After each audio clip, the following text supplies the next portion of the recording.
obrigada, Senhor, por esse momento na Tua presença. Entregamos a cada dia a nossa vida, nos colocamos cada dia mais diante de Ti, Senhor. Abençoe, Senhor, neste momento em que vamos ouvir a Tua palavra. Fale, Senhor, fale poderosamente em nossos corações, Senhor. Essa oração que eu te faço, Pai, em Teu nome. Amém. Amém, amém. Pode se assentar, queridão, queridona. Esteja abrindo a sua Bíblia em Josué, capítulos 16 e 17. Débora? As crianças de 4 anos até 12, 13 anos, tá bom? Podem estar subindo lá na sala que os adolescentes ficam domingo de manhã. Isso. Quem quiser cantar, né? Podem ir? Lá, pode subir, pode subir. Isso. Muito bem, muito bem.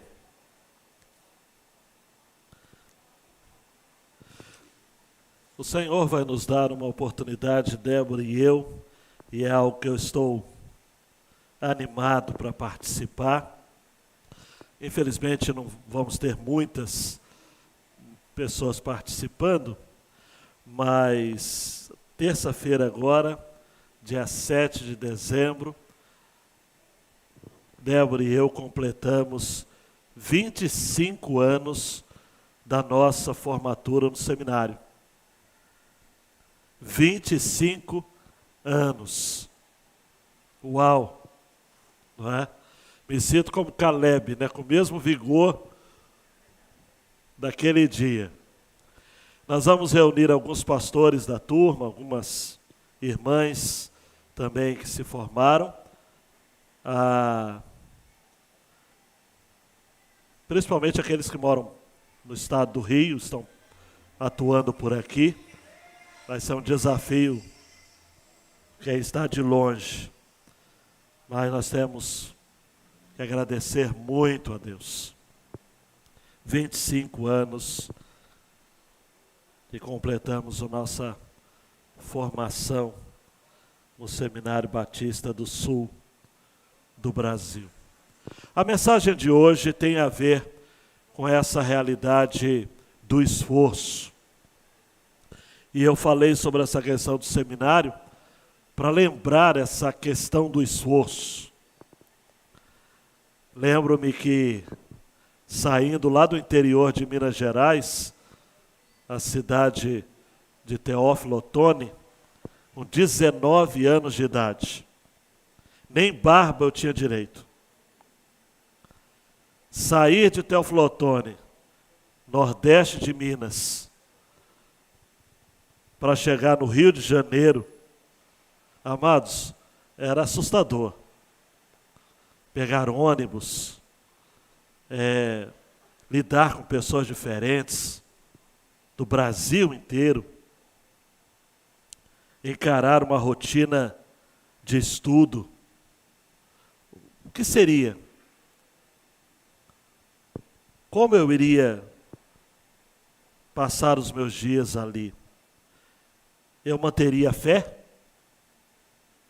distante da família, distante de amigos próximos. Então, viver a cada ano no seminário, vir para pastorear a nossa igreja aqui, um ano depois de chegar, em 1997. Você sabe o que é isso? Era preciso ter muito esforço. Por isso que a mensagem de hoje é uma mensagem de incentivo para que você não desista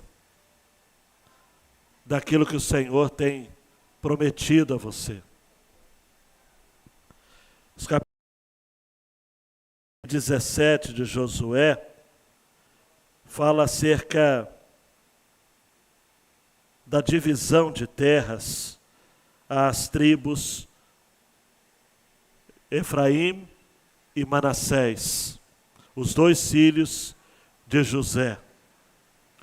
Para você entender como que o texto, o livro, foi organizado, você tem até o capítulo 12, a conquista da terra, de 1 a 12.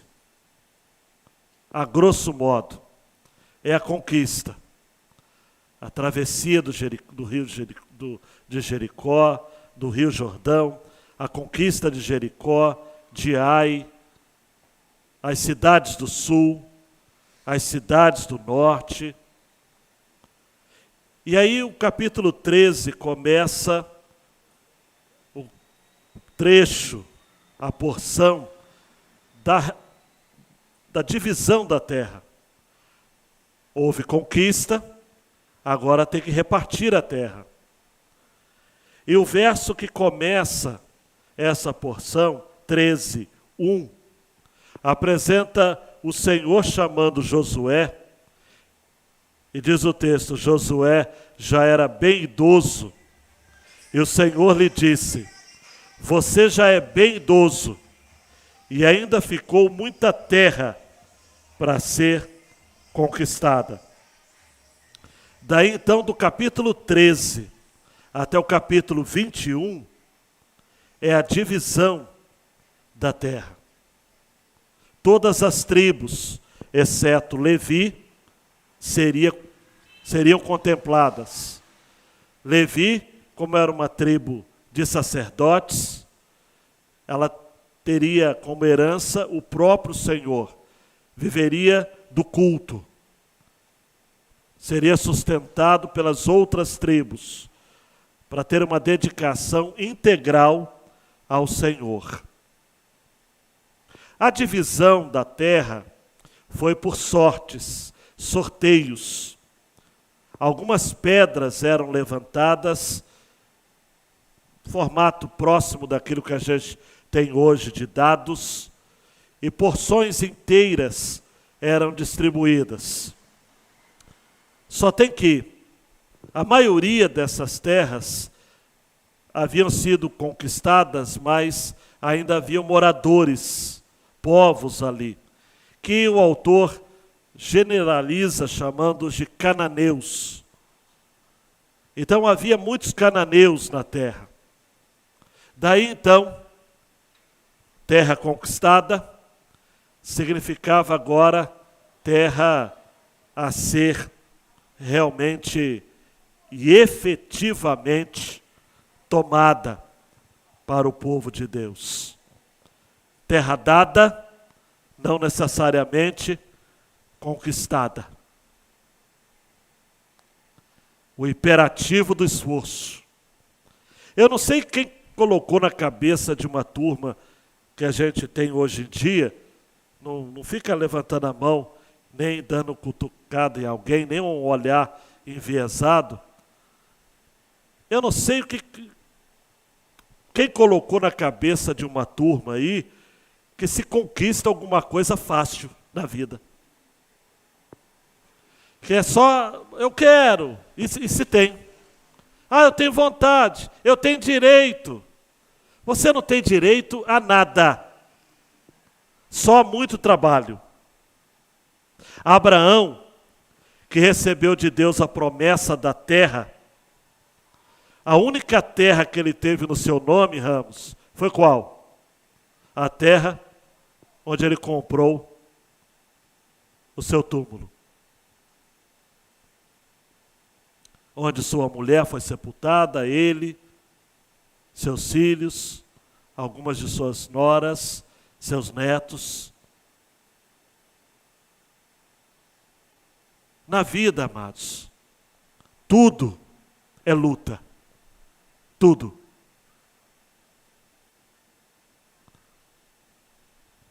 Estou saudosista quanto à questão do seminário, né? Primeira vez que eu fiquei doente no seminário, eu estava de cama e um sujeito do 3º ou 4º ano, não sei, Deus me fez esquecer, passou por mim e disse assim, Aqui não tem mamãe não, hein? Foi uma palavra de incentivo, de motivação que eu recebi. A vida é dura, amados. A vida é dura. Tem que ter esforço.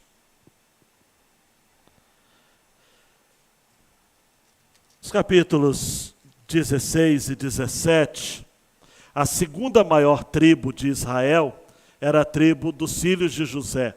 Eram duas, Efraim e Manassés. Eles que haviam nascido no Egito, você conhece muito bem a história. Agora Josué não foi uma tribo, e Levi também não tinha terra, então essas duas vagas sobraram para Efraim e Manassés. Manassés, metade da tribo já tinha terra, era ao leste do Jordão. Rúben, Gade e a metade de Manassés. Eles estavam lá conquistando a terra junto com os demais e depois retornariam para a terra deles, dada por Moisés. Então nós temos agora Efraim e a meia tribo de Manassés. Houve sorteio. Então nós temos, eu vou tentar passar para vocês a moldura do texto, para que você entenda a construção do texto. 16, 1 e 17, 1, nós temos as heranças distribuídas por sorteio a Efraim e a Manassés. 16:1. O território que por sorteio caiu aos filhos de José ia desde o Jordão, na altura de Jericó, e no lado leste das águas de Jericó, até o deserto que sobe de Jericó, pela região montanhosa, até Betel. E aí tem as fronteiras da terra. Seguindo a leitura. De Betel ia até Luz, passava o limite dos Arquitas até Atarote, e descia na direção do oeste, para a divisa de Jaflete, até a região de Beit-Oron, de baixo, e até Gezer, terminando no mar. Assim Manassés e Efraim, filhos de José, receberam a sua herança. E aí dos versículos 5 em diante, são as delimitações. O limite da herança dos filhos de Efraim, segundo as suas famílias, era no leste, Atarote Adar até Bet-Oron de cima, e vai o limite para o mar com Micbatate, ao norte, de onde volta para leste, até Tanete Siló, passa por ela, a leste de Janua, desce desde Janua a Atarote, a Naarate, toca em Jericó, terminando no Jordão. De Tapua, o limite vai para o oeste, ao ribeiro de Caná, terminando no mar.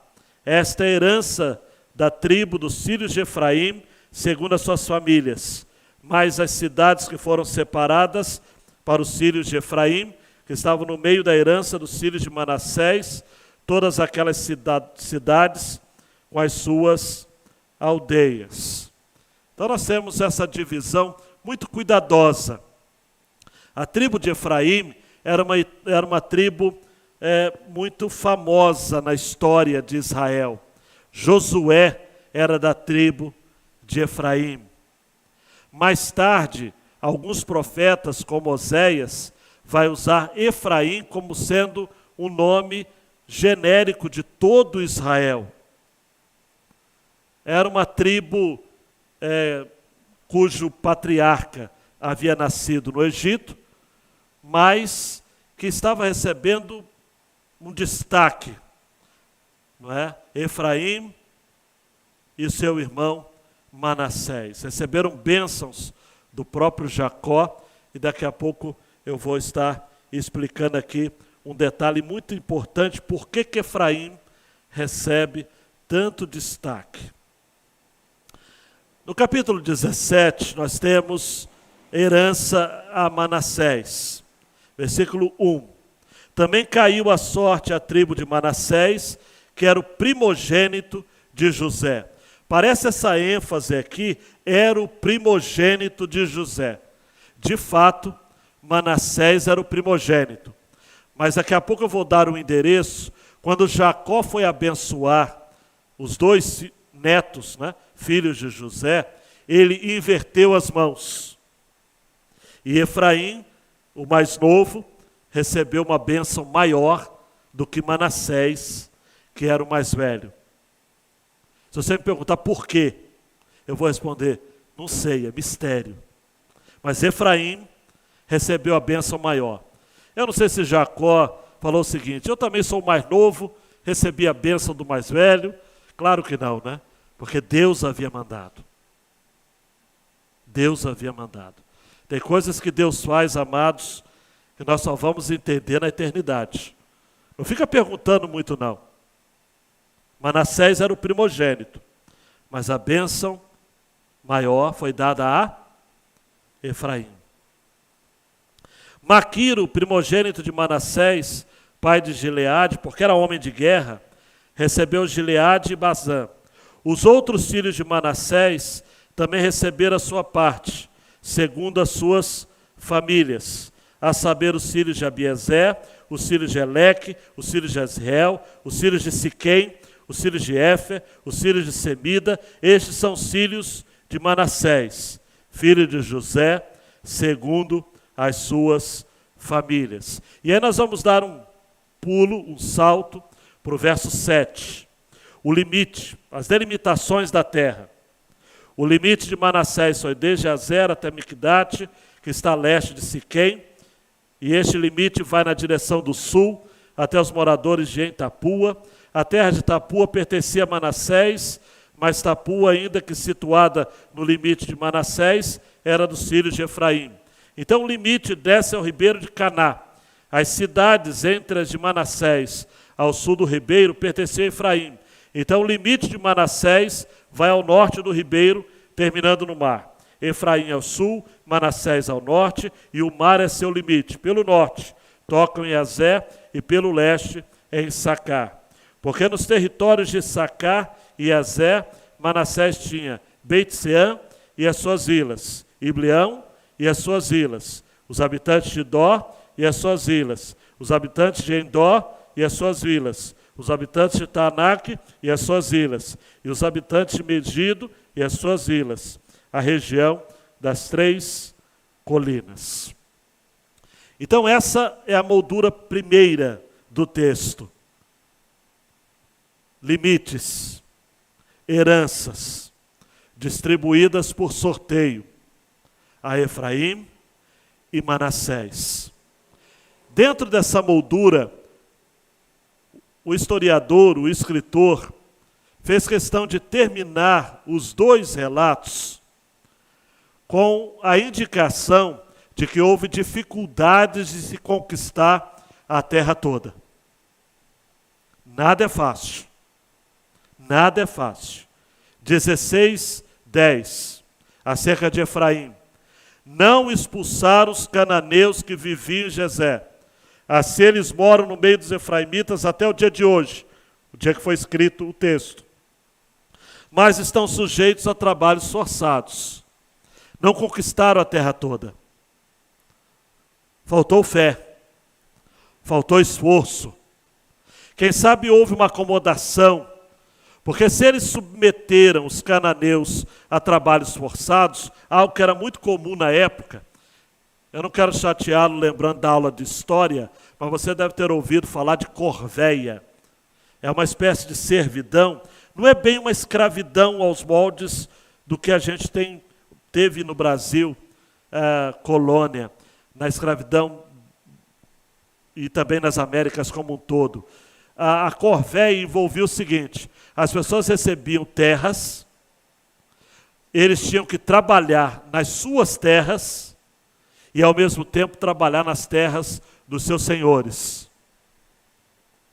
E eles tinham que primeiro dar conta da terra dos seus senhores, e só no tempo de sobra, de folga, é que eles trabalhavam na terra deles. A terra deles eles cultivavam como subsistência. Então você já deve ter entendido essa lógica, né? Se eles tinham que dar preferência à terra dos senhores, ao invés da sua terra, e a terra deles era de subsistência, a maioria deles passava fome. Mas tinham que entregar todo mês a meta dos seus senhores. Isso foi muito comum no Egito antigo e em Canaã também. Então, quando fala trabalhos forçados, é esse instituto denominado na história como corvéia. Tá ok? Eles não expulsaram os cananeus. O pessoal de Manassés, da mesma forma, 17:12. E os filhos de Manassés não puderam expulsar os moradores daquelas cidades, porque os cananeus persistiam em morar nesta terra. Então, mesmo Deus tendo garantido, amados, porque Deus não errou, amados. Deus disse: eu vou dar toda a terra. Josué é resultado, ou deveria ser resultado, da promessa de Deus a Abraão em Gênesis 12. Os limites daquela terra. Mas, contudo, porém, entretanto, faltou conquistar aquilo que já havia sido dado. É bom abrir um parênteses aqui, né? Quanta coisa tem sido dada por nós, a Deus, a nós. Está faltando esforço. O imperativo do esforço. E esse texto também tem duas porções avulsas.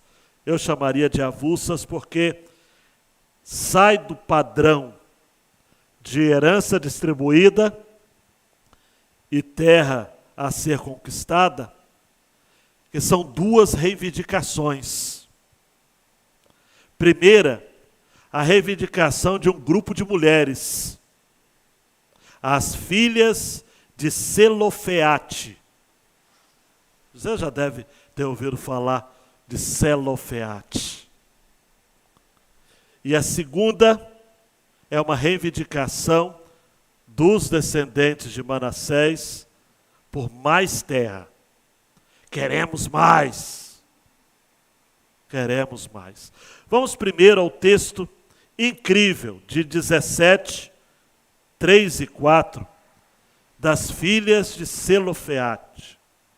Porém, Zelofeade, filho de Éfer, filho de Gileade, filho de Maquir, filho de Manassés, não teve filhos, mas só filhas, que se chamavam, olha o nome das beldades, Macla, Noa, Ogla, Milca e Tirza.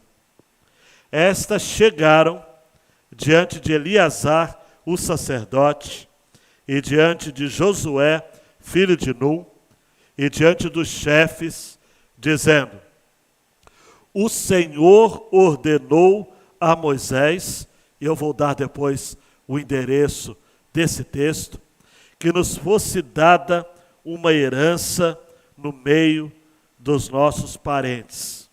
Assim, segundo a ordem do Senhor, Josué lhes deu herança no meio dos parentes de seu pai.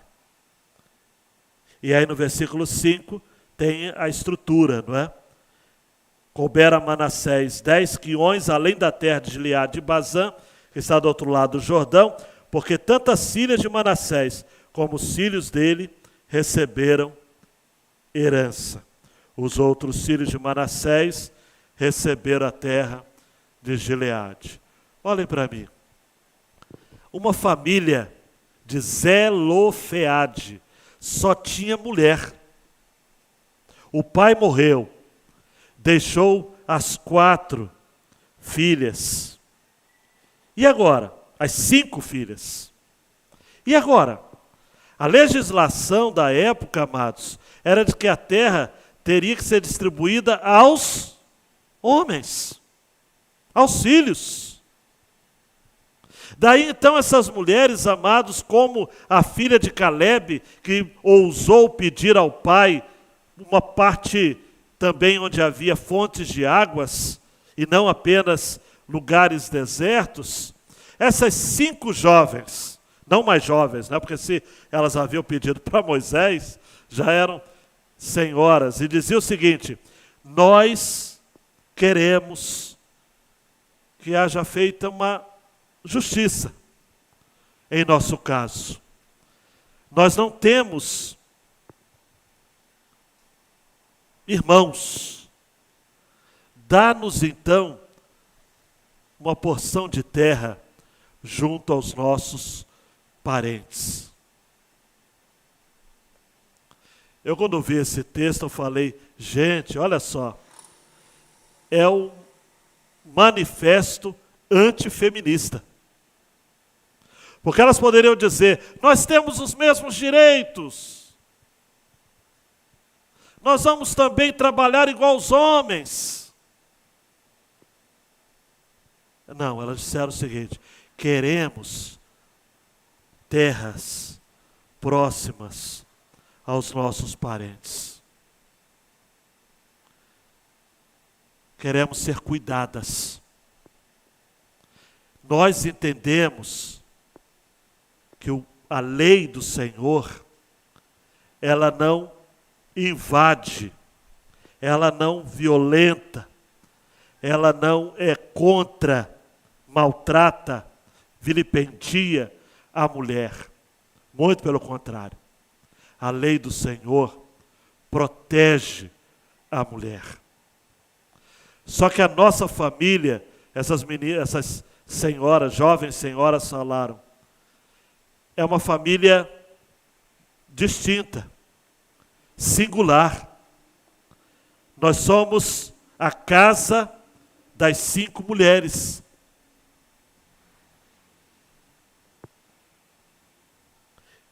E Josué atende então a esse pedido. Ousadia, dependência. Quer ver um detalhe que poderia passar de modo desatento, mas Francis Schaeffer que joga essa luz aqui. Essas jovens senhoras já haviam reivindicado a Moisés. Moisés havia deixado por escrito essa permissão. Então, para os que estavam vivendo este tempo aqui, aquilo que Moisés havia escrito valia como palavra de Deus. Elas lembraram.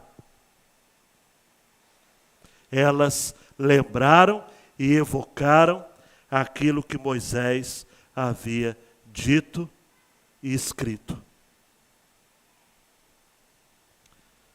Numa sociedade que diz assim, o papel aceita tudo. Pode escrever e depois apagar. Nós que desvalorizamos a palavra empenhada, né? O compromisso firmado. Nós aprendemos aqui que aquilo que é escrito vale, sobretudo naquilo que foi escrito pelo próprio Deus, instrumentalizando homens como Moisés. Isso para mim é algo muito tocante. E a outra história avulsa é a reivindicação. eu chamei a reivindicação das mulheres de ousada. Estão comigo? Agora vamos à reivindicação abusada. Dos josefitas, né? Descendentes de José, josefitas. 14 a 18 do capítulo 17. Então o povo dos filhos de José disse a Josué: por que você nos deu por herança apenas uma sorte e uma porção, sendo nós um povo numeroso, visto que o Senhor até aqui nos tem abençoado? Chegaram cheios de marra. Como é que o Senhor nos dá apenas uma porção de terra, se o Senhor está nos abençoando? Para a direita, para a esquerda, na minha frente, para trás, eu sou abençoado. Josué respondeu: se vocês são um povo numeroso, olha só, gente, preste atenção, o imperativo do esforço. Subam a floresta, abram ali uma clareira na terra dos fariseus e dos refaíns. Refaíns, para quem não está ligado aqui, são os gigantes. Visto que a região montanhosa de Efraim é estreita demais para vocês, vão lá, façam como Caleb, que está expulsando o gigante no grito. Vão lá, vocês não são numerosos? Vocês não são abençoados? Subam a floresta, abram uma clareira, se esforcem, trabalhem. Quer mais terra? Vai trabalhar. Vai trabalhar. Quer trocar de carro? Vai trabalhar. Ou fica com o caidinho mesmo. Ou anda de bicicleta a pé. Trabalhando. Cada um tem aquilo que pode de acordo com o seu trabalho. Não inveje o outro. Cada um tem a sua medida de trabalho. Paulo disse aos Tessalonicenses: aquele que não trabalha também não coma. Vamos trabalhar. Aí os filhos de José disseram, versículo 16: ô que turma, a região montanhosa não nos basta, e todos os cananeus que vivem na planície têm carros de ferro, tanto os que estão em Bet-Sean e nas suas vilas, como os que estão no vale de Jezreel. Então disseram o seguinte: não, aquela terra montanhosa não dá, ou não é o bastante. E os cananeus que vivem na planície têm carros de ferro, uma tecnologia de guerra muito além daquilo que a gente pode combater. Josué quebrou o galho deles? Sim ou não? Não. Olha o texto, 17. Então Josué disse à casa de José, a Efraim e a Manassés. Já pegou Efraim também. Vocês são um povo numeroso e forte. Vocês não terão só uma parte, mas a região montanhosa será de vocês. Ainda que seja uma floresta, vocês poderão cortá-la, e até as suas extremidades será toda de vocês. Porque vocês expulsarão os cananeus, embora eles tenham carros de ferro e sejam fortes. Se esforcem. Em outras palavras, Josué está dizendo: vão para cima deles. A história vai dizer que eles não foram para cima coisíssima nenhuma. Vai ler o livro de Juízes, que você vai ver. Mas pelo menos Josué ensinou o imperativo do esforço. Então vamos lá. Luiz, a grande ideia é: Deus honra o seu esforço de conquistar aquilo que Ele mesmo já tem preparado para você. Então agora nós só vamos pontuar, porque a estrutura do texto já foi apresentada.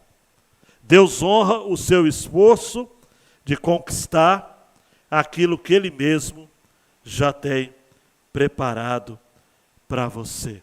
Dando clique, Luiz. Recapitulando. Primeiro, a repartição, a partilha das terras. Do Egito para Canaã. Por que eu coloquei do Egito para Canaã?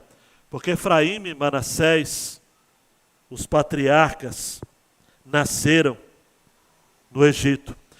E agora eu vou dar os endereços. Gênesis 41, 50, 52. José se casa com uma egípcia chamada Asenate. E eles têm 2 filhos. O primogênito, chamado Manassés, que significa Deus me fez esquecer todo o meu trabalho e toda a casa de meu pai. Nomes são muito significativos na Bíblia. O primeiro filho de José, ele não quis de maneira alguma evocar qualquer espírito de vingança, revanchismo ou ressentimento. Primeiro filho, ele diz: Deus me fez esquecer. Manassés. O segundo filho deu o nome de Efraim, pois disse: Deus me fez próspero na terra da minha aflição. E a história de José dispensa comentários, né? Eu sempre gosto de pensar nisso. Primeiro você esquece, depois você é próspero. Não se tem como ser próspero na vida guardando ressentimento. Não tem como. O ressentido é aquele que toma veneno todos os dias, esperando que o outro, a quem ele tem algum tipo de confusão, morra.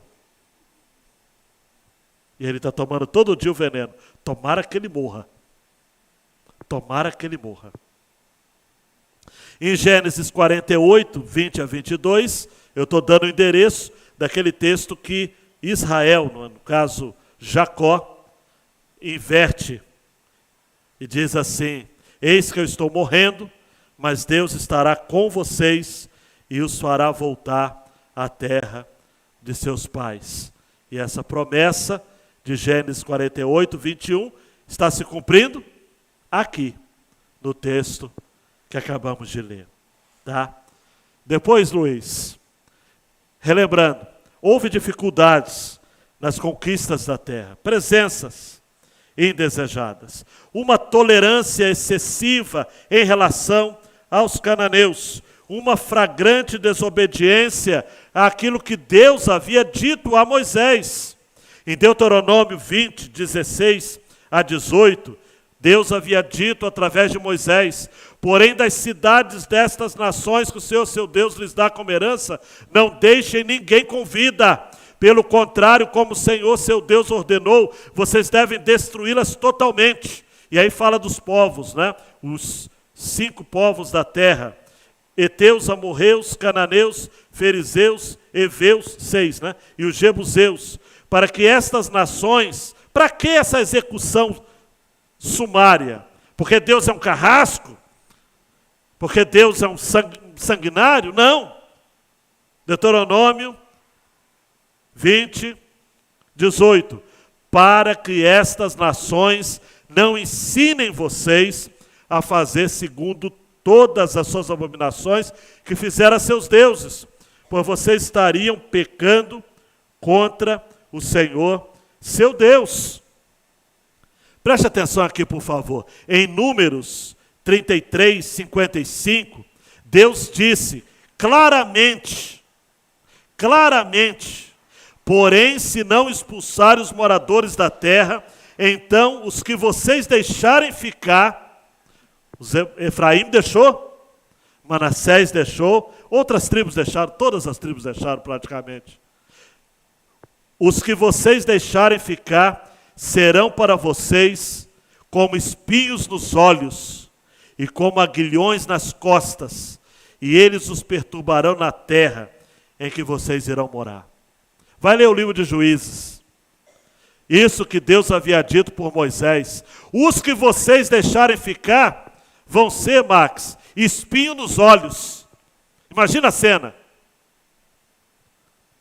Espinho nos olhos, aguilhões nas costas, ferros transpassando as costas, e eles os perturbarão na terra. Quiseram pagar para ver. Dificuldades para conquistar a terra. Você precisa entender, amados, que meia obediência é desobediência inteira. Não adianta você falar, pastor, eu quase obedeci metade. Não. 99% de obediência não existe. Obediência ou é 100% ou não é nada. 1% de desobediência é 100% para Deus, de rebelião, de coração obstinado, espinho nos olhos, grilhões nas costas, perturbação na vida. Terceiro, a reivindicação de um grupo de mulheres, nada feministas. Em Números 27, 1 a 11, está o texto de Moisés. Não vou precisar ler. Elas se apresentaram diante de Moisés e disseram: nosso pai morreu no deserto. Não estava entre os que se ajuntaram contra o Senhor no grupo de Corá. Morreu por causa do seu próprio pecado e não teve nenhum filho homem. Por que se tiraria o nome de nosso pai do meio da sua família só porque não teve filhas? Dê-nos uma herança entre os parentes de nosso pai. E aí o Senhor disse a Moisés: o que elas estão pedindo é justo. Dê a elas propriedades. E aí virou lei. Na linguagem do direito, virou jurisprudência, né? Porque versículo 8 a 11 de Números 27 virou lei. E diga aos filhos de Israel: se alguém morrer e não tiver filho, passe a herança dela para a sua filha. Virou história. Se tornou história. As mulheres sendo dignificadas na Bíblia. Mas deixa eu só dar um detalhe aqui, tá ok? Elas só poderiam se casar com alguém da mesma tribo, tá ok? Porque a herança delas não poderia ser passada a outras tribos. Por isso, elas se casaram com filhos dos seus tios, por parte de pai, para que tudo ficasse em família. Algo muito compreensivo na época, tá ok? Abraão casou com uma prima, na verdade não era prima, né? Sara era meia-irmã, não é? Isaac casou com uma prima, Jacó casou com duas primas, para ter mais dor de cabeça, depois você conhece a história e você sabe. Então era um expediente comum na época para que a terra ficasse entre a família. Então, anos depois, justiça foi feita. E a terra foi dada de papel passado, digamos assim, às mulheres, às filhas de Zelofeade. Muito interessante esse cuidado também com a lei escrita, né? Conforme eu já salientei para vocês. Por fim, a reivindicação dos josefitas, né? O pessoal de Manassés, eles não conseguiram expulsar os cananeus e ainda quiseram mais terra. Me dá mais! Josué diz assim: olha, já que vocês são numerosos, são abençoados, avancem, vão para as montanhas, abram clareiras na floresta, enfrentem gigantes, confiem no Senhor. Aí você deve estar pensando: mas pastor, os cananeus tinham carros de ferro, eles não sabiam que podiam vencer. Sabiam. Deuteronômio 20, versículo 1. Quando vocês saírem para fazer guerra aos seus inimigos e virem cavalos, carros de guerra e um povo maior em número do que vocês, não tenham medo deles, pois o Senhor seu Deus, que os tirou da terra do Egito, está com vocês. Josué não falou aqui, mas não era um discurso motivacional, não era uma fala de coach, era uma fala baseada numa promessa de Deus, amados. Deus havia prometido que quando o povo dele saísse para guerrear, com exércitos bem formados e bem montados, com cavalos e carros de guerra e um povo maior, não era para terem medo, pois Deus estaria com eles. Mas, amados, nós temos muita dificuldade com isso. Nós queremos possuir a terra por herança, e a nossa terra já foi dada a nós por Jesus, e já temos realmente o imperativo da santificação, mas nós temos muita dificuldade de achar que esse imperativo é de fato para nós. Nós, principalmente os reformados, nos apegamos tanto aos indicativos, àquilo que nos é dado, aquilo que nos é concedido, que nós nos esquecemos de que tem de ter esforço, sim. 2 cliques aí, Luiz. Nós temos dificuldades em entendermos o esforço no progresso da nossa caminhada com o Senhor. Mas é preciso enfatizarmos isso. A santificação é também progressiva. Enquanto nós estamos vivendo na terra, estamos participando de um processo que exige de nós vigilância, luta diária. Não podemos estacionar, nem parar, temos que avançar aos poucos, amados, avançando como numa estrada reta, por onde temos que chegar ao nosso destino. Nessa estrada nunca estamos sozinhos, pois seria impossível caminhar nela por nossa própria capacidade. É aí que Deus propõe uma parceria. Olha só que entendimento maravilhoso, amados.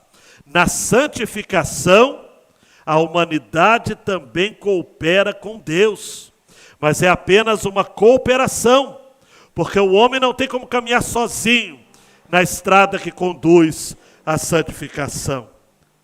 A santificação é um processo, e é um processo que exige o nosso esforço.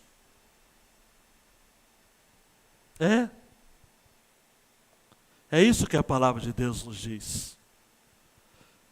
Paulo vai dizer a Timóteo, para que os outros vejam o seu progresso. Paulo vai dizer aos Filipenses, uma coisa eu sei, e é que, esquecendo-me das coisas que para trás ficam, avanço para o alvo da soberana vocação. Paulo vai dizer aos Coríntios, por isso eu luto, mas não como quem está esbofeteando ou esmurrando o ar. Por isso eu submeto meu corpo à servidão, para que, mesmo depois de ter vencido, eu não venha ficar reprovado. Luta, batalha, esforço.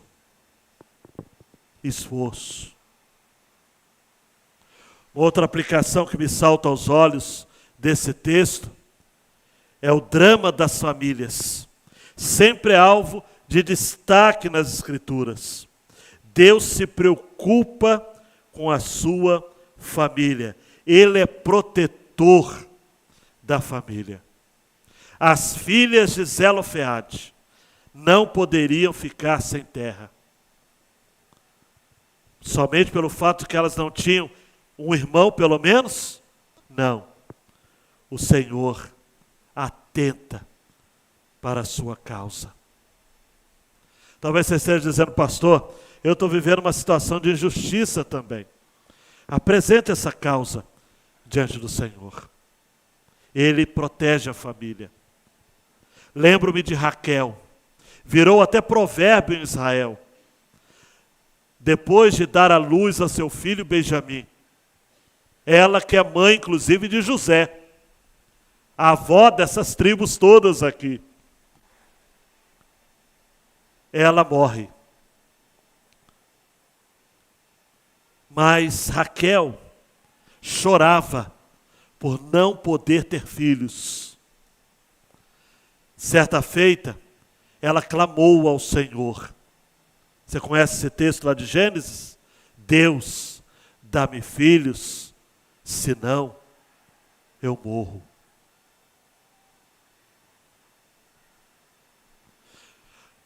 Apesar de Raquel não ter sobrevivido para ver o seu filho mais novo crescer, Benjamim, ficou famoso em Israel a seguinte expressão, Jeremias, o profeta, vai usar, 31:15.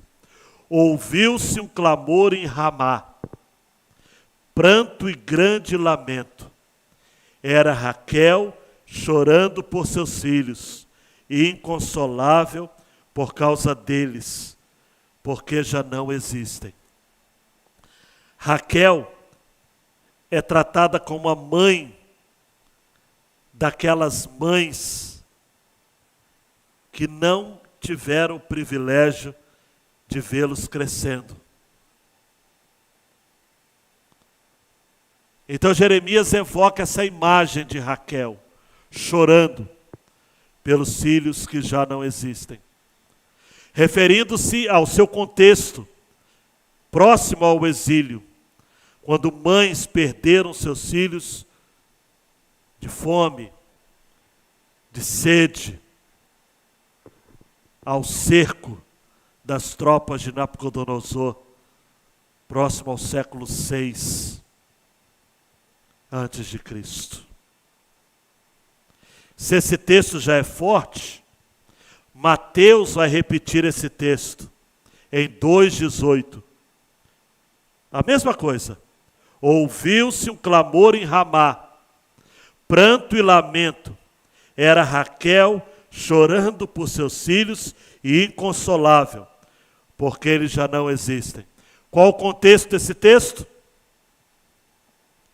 Herodes manda matar todos os meninos abaixo de 2 anos de idade. E historiadores dizem que 14.000 crianças foram mortas. Consegue imaginar isso? Daí Mateus puxa esse texto e traz para o seu evangelho.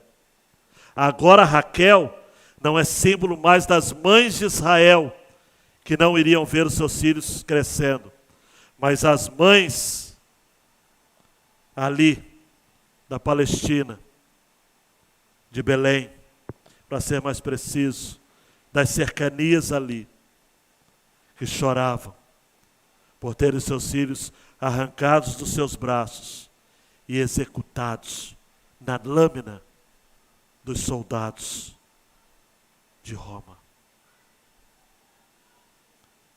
Deus ouve o choro das mães que têm perdido seus filhos até nos nossos dias.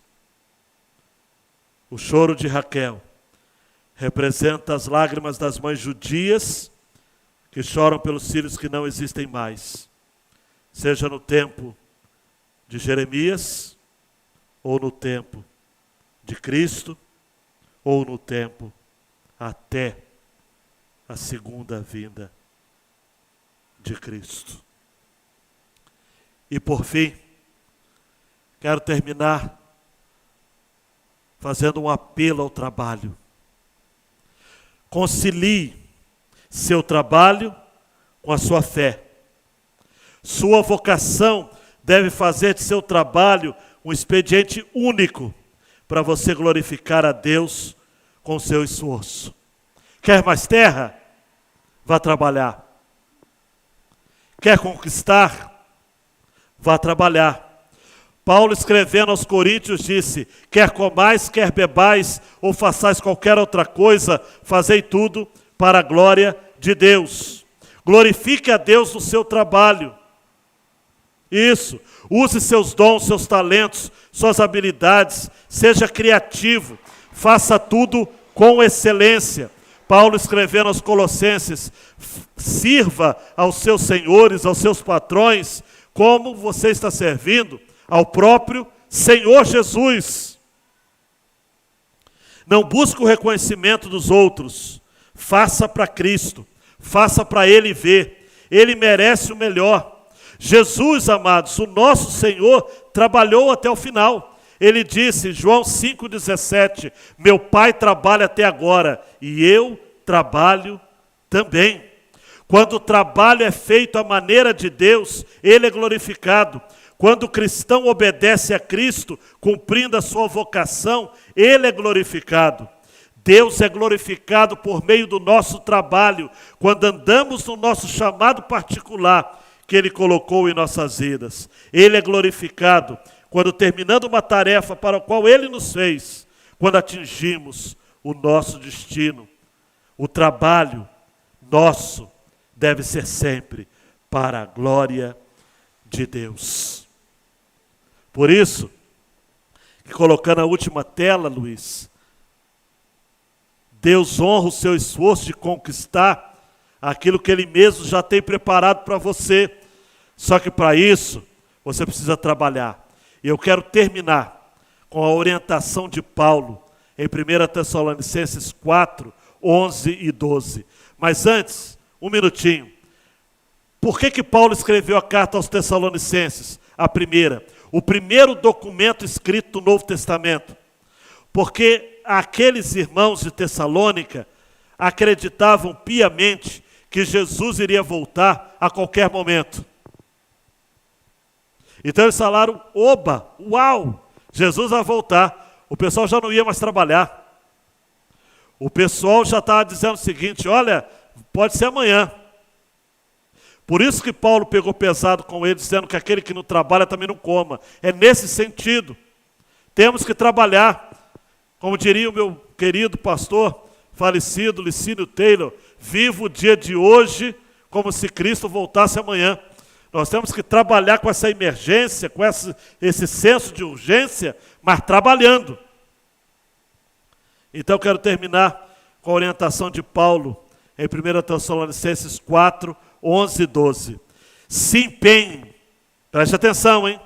Se empenhem por viver tranquilamente, cuidar do que é de vocês e trabalhar com as próprias mãos, como ordenamos. Está tranquilo? Para que vocês vivam com dignidade à vista dos de fora e não venham a precisar de nada. A questão não é, amados, que